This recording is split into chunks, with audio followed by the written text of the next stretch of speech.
The mining colony of Ritter 6 was a place where the air always smelled of metal and dust. Huge drills carved into the rocky ground day and night. The sky was never truly clear, only a dull shade between gray and brown, with streaks of smoke from the processing plants. This was not a place for beauty or comfort. It was a place for hard work, for machines, and for people who had no other choice. In one corner of the colony, away from the main streets, stood a low, dim building called the holding station. This was where non-human workers were kept when they were not needed. To some, it was called a shelter. To others, it was a kennel. Inside, small cages lined both sides of a long hallway. Some cages held beings that looked almost human.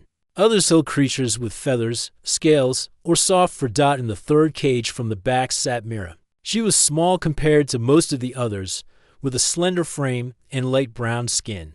Her eyes were a deep amber, and they reflected light like warm glass.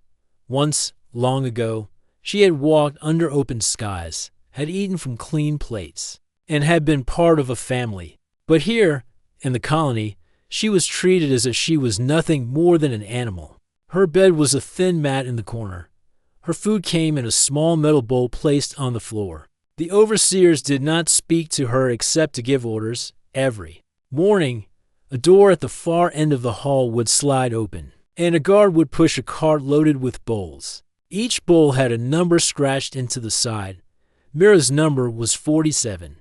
The guard would place it inside her cage without looking at her, as if she wasn't worth seeing. Then he would move on to the next cage. Mira ate because she had to. The food was dry and tasteless, but she knew hunger was worse. She would kneel on the floor, lift the bowl in her hands, and eat quietly, avoiding the eyes of anyone passing by. Life here was made of the same moments repeated again and again. Wake up to the sound of the drills, eat from the bowl, wait in silence. Sometimes she was taken out to clean, to lift, or to sort small parts in one of the warehouses. Then she was brought back. Day after day, season after season, it was the same. The overseers did not care who she was or what she had done before she came here. To them, she was just another number on a list. Many of the other non-humans had stopped speaking at all. Mira spoke only when she had to. It was easier not to hope for change. But there was one thing she still held onto, a quiet picture in her mind of home. Her world had blue rivers so clear you could see the pebbles at the bottom. The winds carried a soft sound, almost like music. At night, the mountain lights would shine in the sky, brighter than any starship engine. She kept these memories hidden deep inside. No one could take them from her. It was during one of her work shifts that she noticed him. He was human, but not like the guards or the overseers. He wore the gray uniform of a maintenance worker. His name tag read Tamar. Mira first saw him when she was pushing a cart of small mining tools back to the storage area. He was repairing a light panel on the wall. Unlike most humans, he looked at her, not just at her hands or her work, but at her face. She quickly looked away. Most humans ignored the non-humans unless they wanted something. She didn't expect anything different from him.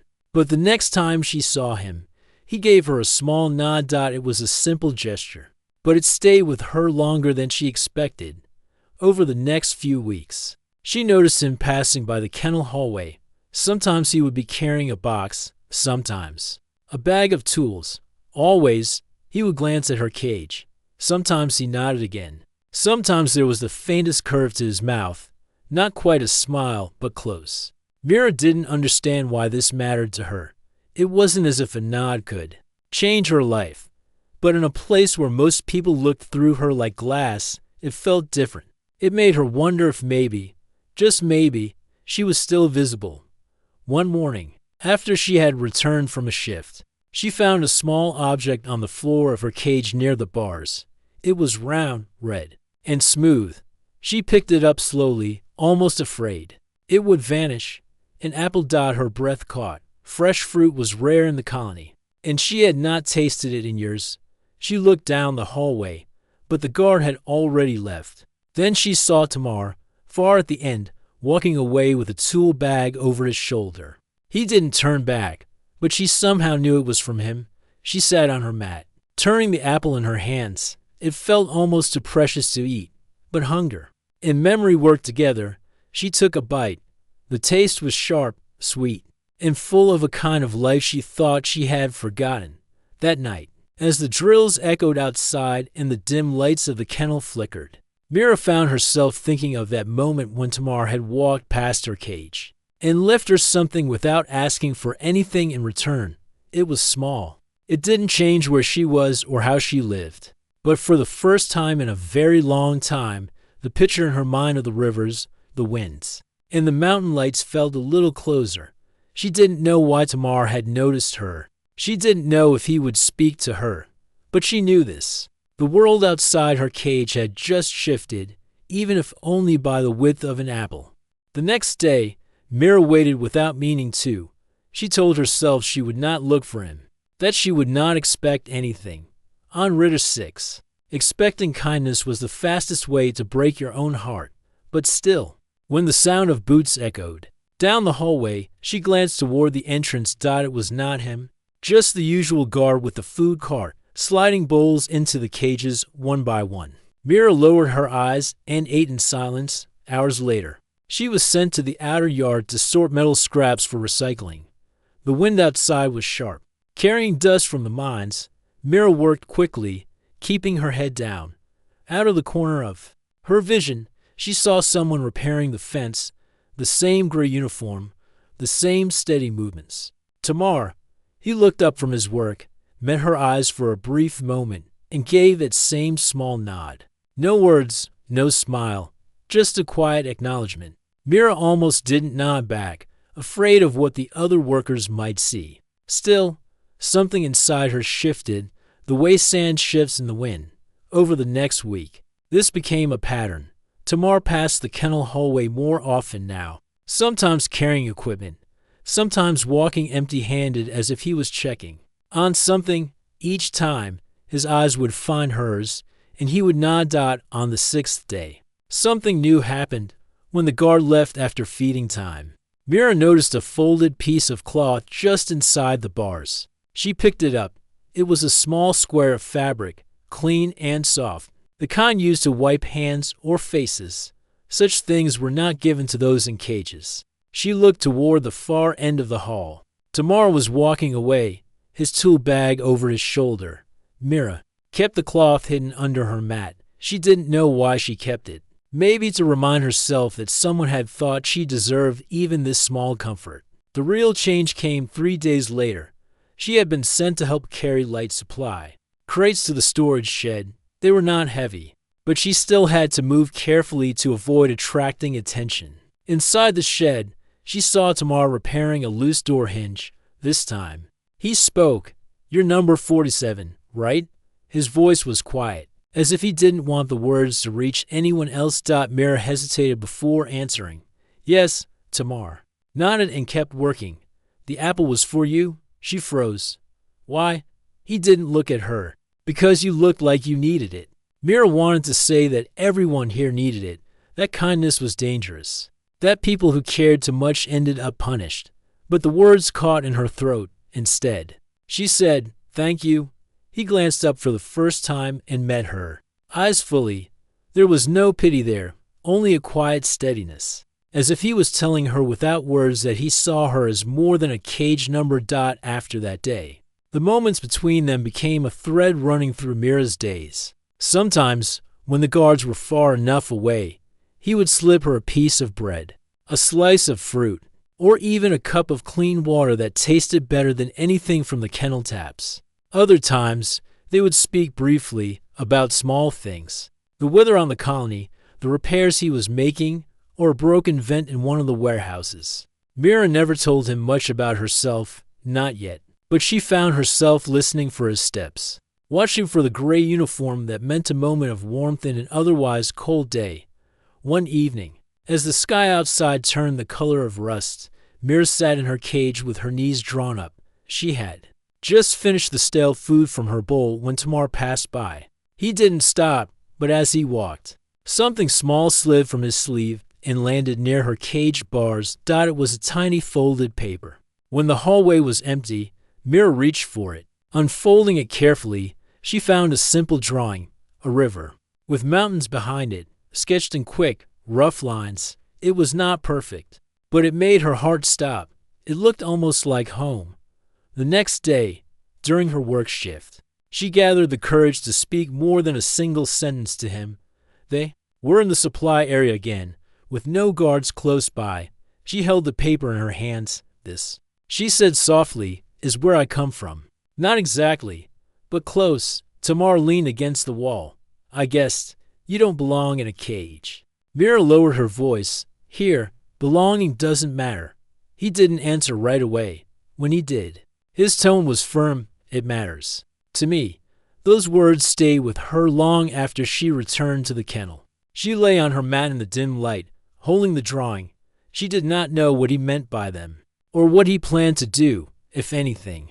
But for the first time in years, she felt that someone might see her not as a pet or a worker, but as a person. Days turned into weeks, and their exchanges grew bolder. Tamar began to linger a little longer near her cage when the guards were distracted. Mira began to tell him small pieces of her story, about the singing winds, about the stones in her rivers that glowed under certain moons. In return, he told her about the human free worlds, places where no overseers ruled, where people of all kinds lived side by side. Mira listened with careful hope. She didn't dare believe in escape. Not yet, but the picture in her mind of home was no longer alone. Now, there was also the picture of a man in a gray uniform, passing her cage and meeting her eyes without looking away. And though she still ate from the metal bowl on the floor, something inside her had changed. The act of lowering her head to Eve felt heavier now, as if she was aware of the weight of her own dignity. She began to wonder, what if there was a way to stand again, far down the hallway? Tamar continued his work, quiet and steady. He never spoke loudly, never drew attention. But in the silence between them, something was building, something neither of them could yet name. The weeks after the paper drawing felt different for both Mira and Tamar. To Mira, each day now carried a thin thread of anticipation. She still woke to the same sound of the mining drills. She still knelt to eat from the metal bowl. But in the quiet moments, her eyes drifted to the hallway, waiting for the steps she had learned to recognize. For Tamar, work no longer felt like simple routine. Every time he passed the kennels, every time he saw the bars between them, a quiet unease grew inside him. He had been on Ritter 6 for 3 years, long enough to understand how the system worked. Non-human workers who looked too different were given no papers, no rights, and no voice. They were labeled as assisted species, which meant they were kept, fed, and worked like tools. The more he looked at Mira, the less he could pretend that this was acceptable. She was not an animal. She spoke clearly, she understood everything, and she carried herself with a quiet dignity even in the worst conditions. The truth was simple. She was a person, and the colony's rules treated her as if she wasn't. One afternoon, Tamar was sent to repair a water line behind the kennel building. The guard who usually stayed nearby had stepped away, leaving only the low hum of the building's vents. Mira was inside her cage, sorting a small pile of scrap metal for melting. You work all day? Tamar asked, keeping his voice low. She nodded. When I'm not working outside, I work in here. He tightened the last bolt on the pipe, then leaned slightly closer. Do you ever think about leaving? Mira's hands froze over the scraps. She looked at him for a long time before answering. Leaving is not for people like me. They watch us, they scan us. There's nowhere to go.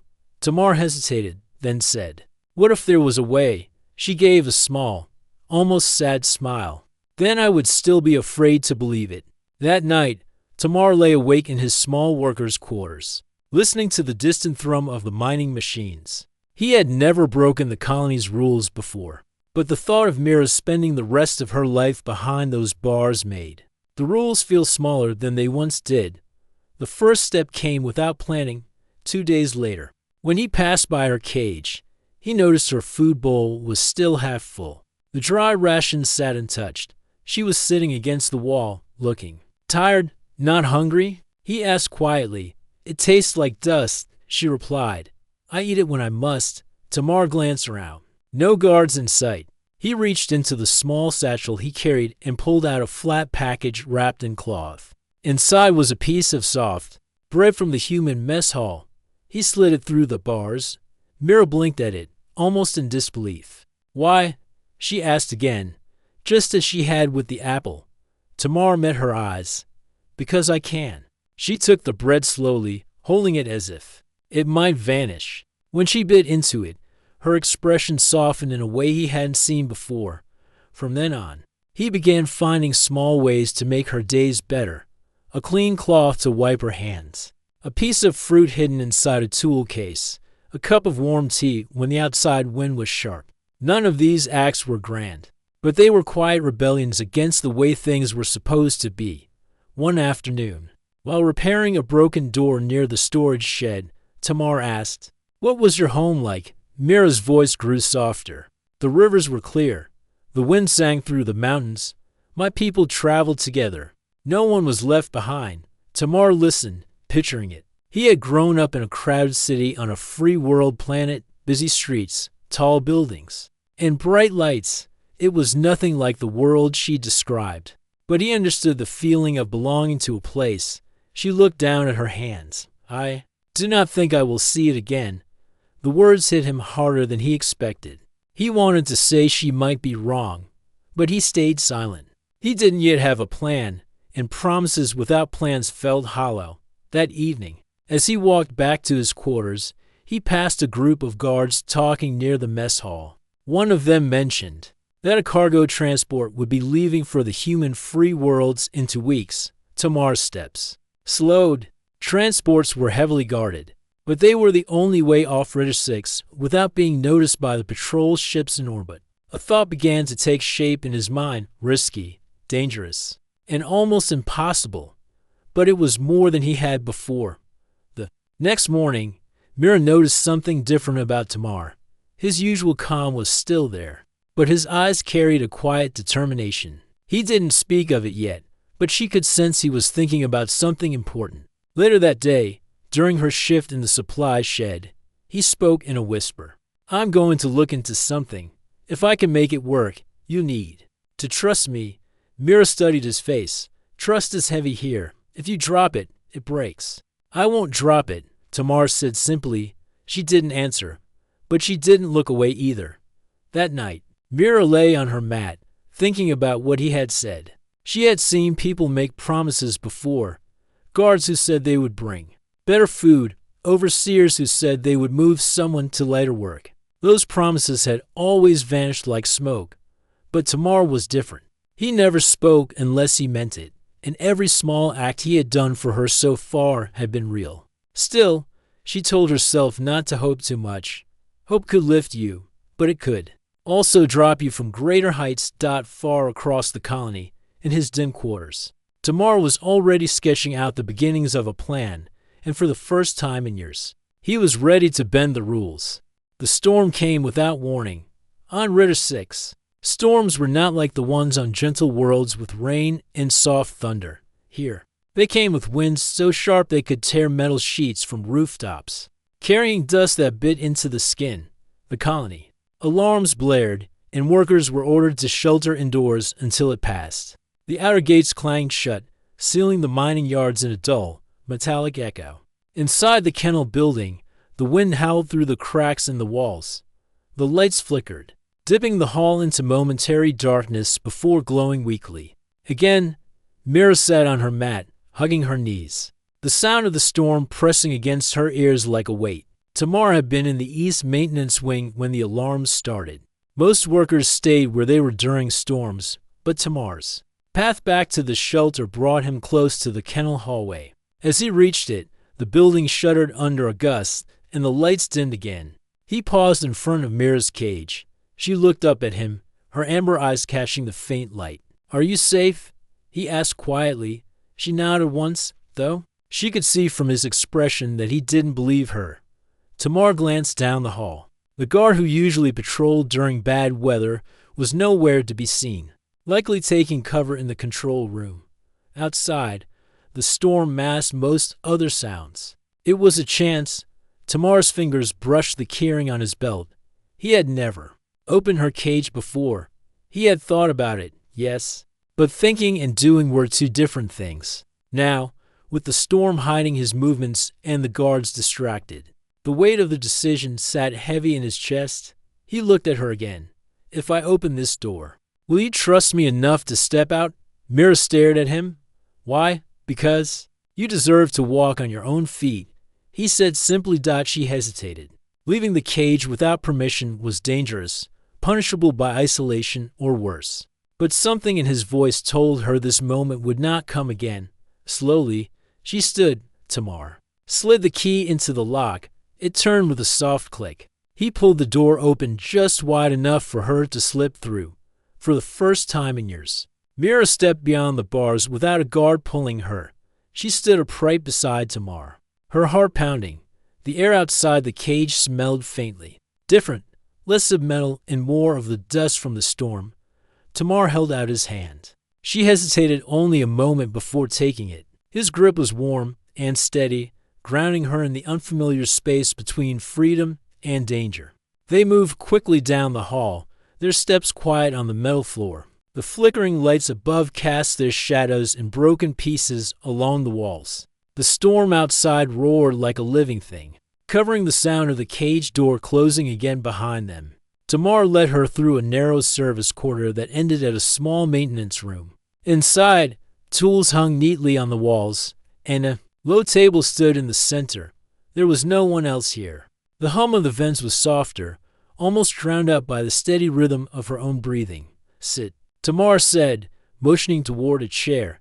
She looked at it as if it were something rare.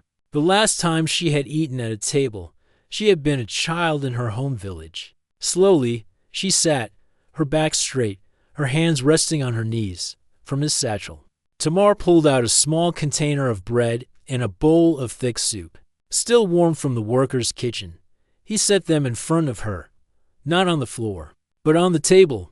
Mira stared at the food, then at him. For me, for you, he said. She reached for the bread, her fingers trembling.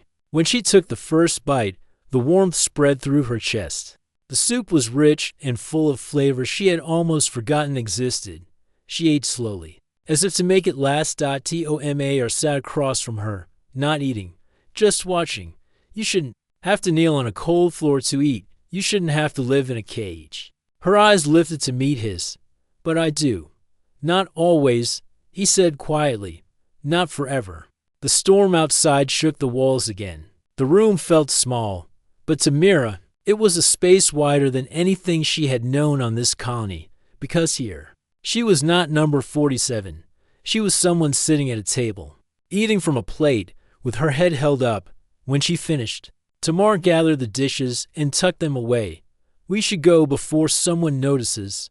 Reluctantly, Mira stood. Part of her wanted to stay in this small, quiet room forever. But she knew this moment could not last. As they walked back, Tamar kept her close, listening for any sign of approaching guards. The storm was still in full force, its noise covering their movements. When they reached her cage, she stepped inside again without resistance. The bars closed with a soft click. Tamar lingered for a heartbeat longer than he should have. One day, he said, you walk out and not come back. Mira didn't answer, but her fingers curled around the edge of the bars. And for the first time since arriving on Ritter 6, she allowed herself to imagine it. As he walked away, the storm still howling outside, Tamar felt something settle in his mind. Opening her cage tonight had not been the end. It had been the first step. After the storm night, Tamar could not think of anything else. The memory of Mira stepping out of the cage and walking beside him stayed with him. During every repair job, every meal, every quiet moment in his small quarters, it was not enough to open her cage for a few minutes. If he truly meant what he had said, that she would walk out and not come back, he needed to act. The colony's rules were clear. No assisted species could leave without the overseer's written approval. Such approval was never given.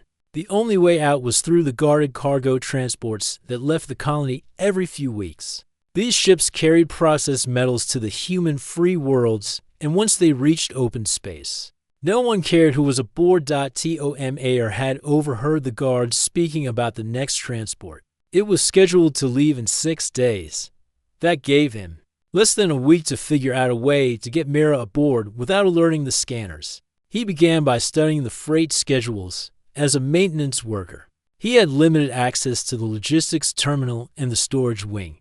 He waited until his shift ended, then stayed behind, pretending to check equipment reports. The terminal's dim screen listed the cargo containers, their weights, and their assigned destinations. Each shipment required a manifest, a document that identified the cargo and its handler. If Mira could be listed on a manifest as a crew member, she might pass the inspection. But that meant forging clearance papers, something Tamar had never done before. The next day, when he passed Mira's cage, he spoke softly through the bars. "Do you know how to read trade codes?" Her amber eyes narrowed slightly. "Yes, my people traded with the outer worlds before we were taken. Could you write one?" She tilted her head. "I could, if I had the right patterns." Tamar glanced around. "I can get them." That night, he brought her a small scrap of paper and a dull pencil, both hidden in his tool bag. She worked quickly, her hands moving with a quiet confidence as she wrote the symbols, curved lines, and sharp marks that looked nothing like human letters. "These," she explained, "are old merchant codes. Many scanners still read them. If you put this code on a manifest, it will look official." Tamar studied the marks. "Then that's how we'll get you aboard."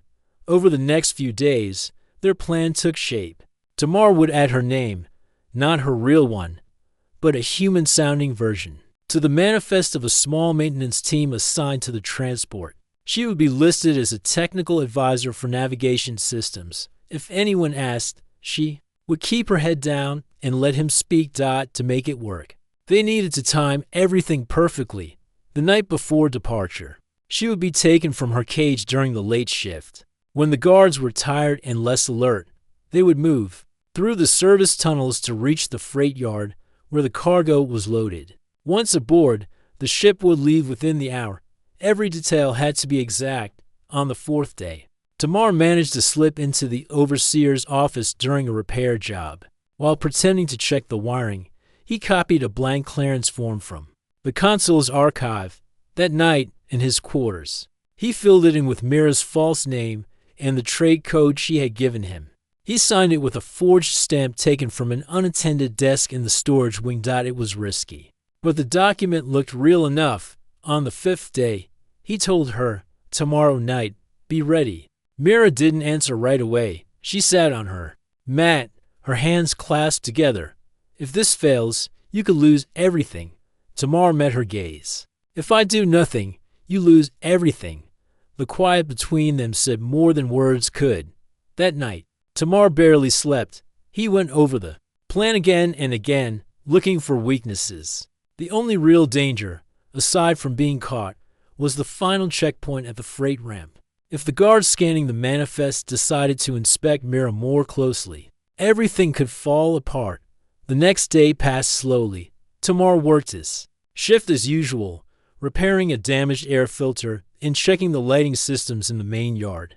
But his mind was always on the coming night. When darkness fell and the colony's outer lights flickered on, he made his way toward the kennel building. The guards at the main entrance were chatting, distracted by the cold. He slipped inside and moved down the hallway to her cage. Mira was already standing, her mat rolled and her small cloth belongings tied in a bundle. She said nothing, only stepped forward when he unlocked the door. They moved quickly, keeping to the narrow side corridors. The service tunnels were dim and smelled of oil, but they were empty at this hour. The low hum of machinery masked their footsteps. At one point, a sudden clang echoed above them, a loose panel rattling in the wind. They froze, listening. When no voices followed, they continued. The tunnel ended at a narrow hatch leading to the freight yard. Through the small viewing slit, they could see the dark shapes of cargo containers lined in rows, their surfaces shining under the yard's floodlights. Workers moved between them, scanning and securing each one. Tamar looked at her. "Stay close. Don't speak unless you must." She nodded. They stepped out into the yard, blending into the movement of workers. Tamar walked with the confidence of someone who belonged there, holding the forged manifest in one hand. Mira kept her head slightly bowed, her steps matching his. At the base of the transport ramp, a guard with a scanner stepped forward. Manifest. Tamar handed it over, keeping his expression calm. The guard ran the scanner over the paper, then glanced at Mira. Technical advisor. Yes, Tamar said evenly. Navigation system cross-check. The guard shrugged, handed back the paper, and stepped aside. Go ahead. As they walked up the ramp, Mira's fingers brushed his hand. Just for a moment, it was not fear. It was something steadier, quieter, like the acknowledgement of a shared step into the unknown. The ship's interior was cold and smelled faintly of metal and old air. Tamar led her to a small maintenance alcove near the rear, hidden behind stacked supply crates. We stay here until launch, he whispered. Mira sat on a crate, her bundle in her lap. For the first time, she let herself imagine the moment when the engines would fire and the colony would shrink behind them. It was close now, close enough to touch. The morning light on Terra Nova was softer than Mira had ever seen. It painted the walls of the small shelter with a warm glow. She woke slowly, not to the sound of clanging metal bowls, but to the smell of fresh bread. Rian was already awake, sitting by the small cooking unit, humming a quiet tune while checking the controls. For a moment, Mira just watched. In the days since he had freed her from the station's cages, her mind had been struggling to understand the change. Before, every day was the same. Orders barked, food thrown into a bowl, and no kindness in anyone's eyes. Now, she was spoken to like an equal. Every word from Rian felt like a spark in the dark. You're awake, he said, glancing over his shoulder with a smile. Breakfast is almost ready. She sat up, brushing the hair from her face. I can help. He shook his head. You've done enough. Rest. You need your strength today.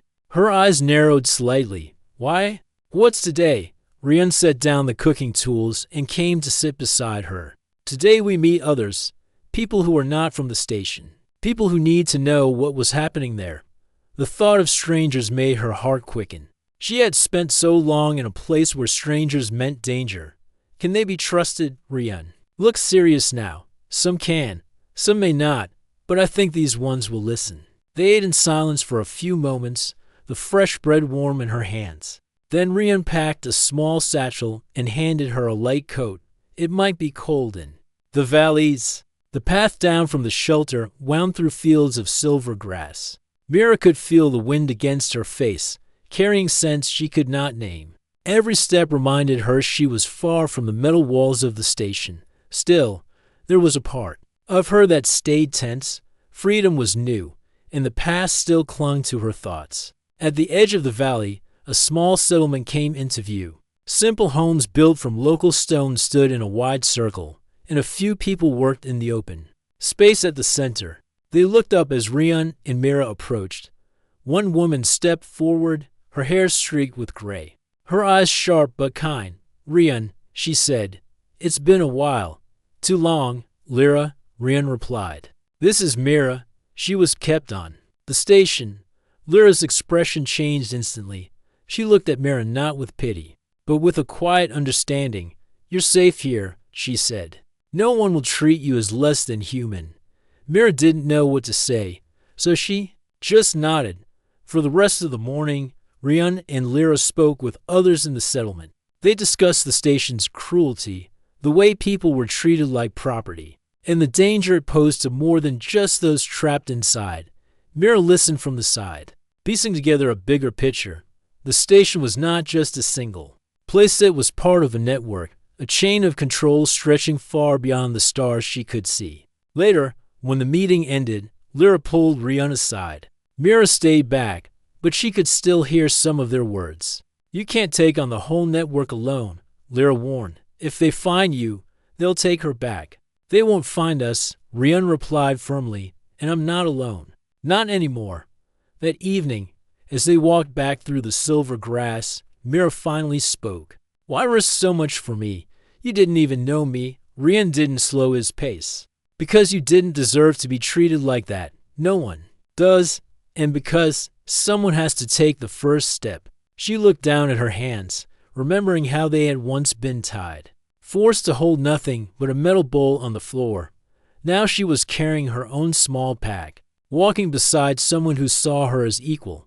The first step, she repeated. Quietly. When they reached the shelter, Ryan checked the perimeter, then started a small fire inside. We'll leave tomorrow, he said. There's more to do, and we can't stay in one place too long. Mira sat near the fire, watching the flames. She still didn't know where this path would lead, but something in her heart felt lighter.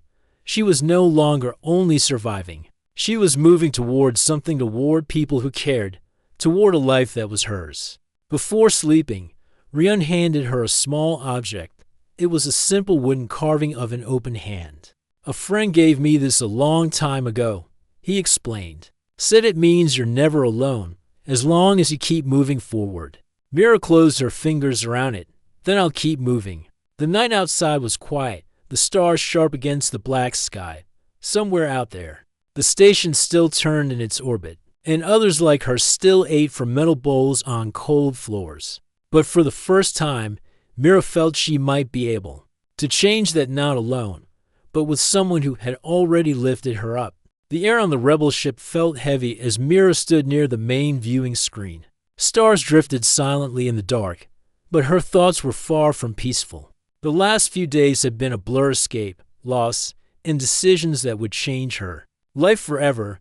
She still remembered the cold floor of the alien station, the metallic taste of fear, and the humiliation of the pet bowl. Those memories were carved into her mind, but now they felt like the fuel that pushed her forward. Ryan walked in, holding a data pad. His expression was serious, but there was a quiet determination in his eyes. We've received a message, he said, handing the pad to Mira. The words glowed softly. Human resistance forces request your presence. Location, Aurora Station. Mira read them twice, her heart pounding. The resistance, the scattered humans fighting against alien control, wanted her. She had told her story to the small rebel crew, but she never expected it to travel this far. What do they want from me? She asked, her voice quiet but steady. They want hope, Ryan replied, and you have it. You've lived through what they fear most, and you didn't give up. She looked back at the stars. Hope, it was a strange thing, fragile yet powerful. She had once been nameless, treated like something less than alive. But now others saw her as a voice worth hearing. The ship's engines hummed as they changed course. The crew moved with quiet purpose. Some were fixing systems, others checking weapons, but all of them knew this meeting mattered. Mira walked through the narrow corridors, nodding to the people she passed. She saw the respect in their eyes, not pity, not sadness, but respect. Hours later, the ship slid into dock at Aurora Station. It was a massive structure, built by humans before the alien rule, still carrying scars from battles long past. Lights flickered in some sections, and the faint echo of machinery filled the air. When Mira stepped out, she was met by a group of humans wearing simple, worn uniforms. One of them, an older woman with sharp eyes, stepped forward. You must be Mira, she said. Yes, Mira replied. I'm Commander Alain. We've heard what you've been through, and we've heard you fought back. The commander's tone was not soft, but it carried warmth under the steel. We need people like you. They led Mira to a large room where leaders from different resistance groups had gathered. Maps, screens, and scattered data files covered the tables. The hum of conversation filled the air until the commander raised her hand. This is Mira, Alain said. She has seen the worst of what they do to us, and she's here to tell us how we will never let it happen again. Mira's throat tightened. She had never spoken to such a group before, but as she looked around, she saw the same fire in their eyes that had kept her alive. She began to speak, her words slow at first but growing stronger. She told them about the alien station, about being treated like something less than human, about Ryan's hand lifting her up when she thought she had no strength left. She told them about the courage she found in herself and how it wasn't just her fight, it was the fight of every human who refused to bow. When she finished, There was silence in the room. Then, slowly, the silence turned into firm applause, not loud, not wild, but steady like a promise. After the meeting, Ryun found her standing near the viewport, looking at the endless stars. "You did well," he said. "I just told the truth." She replied, "That's what makes it powerful." As the resistance leaders began planning their next moves, Mira felt a shift inside her. She was no longer just someone who had been rescued. She was part of something larger, something that could change the fate of humanity later. As the ship prepared to leave Aurora Station, Mira stood with Ryun on the bridge. "What now?" she asked. "We keep fighting," Ryun said. "Together." She nodded, a small smile forming. The dark of space no longer felt as empty as it once had. Somewhere out there, battles would be fought and victories would be won. She was ready for all of it because she was no longer the girl forced to eat from a pet bowl. She was mere human, free, and unbroken. And this was only the beginning.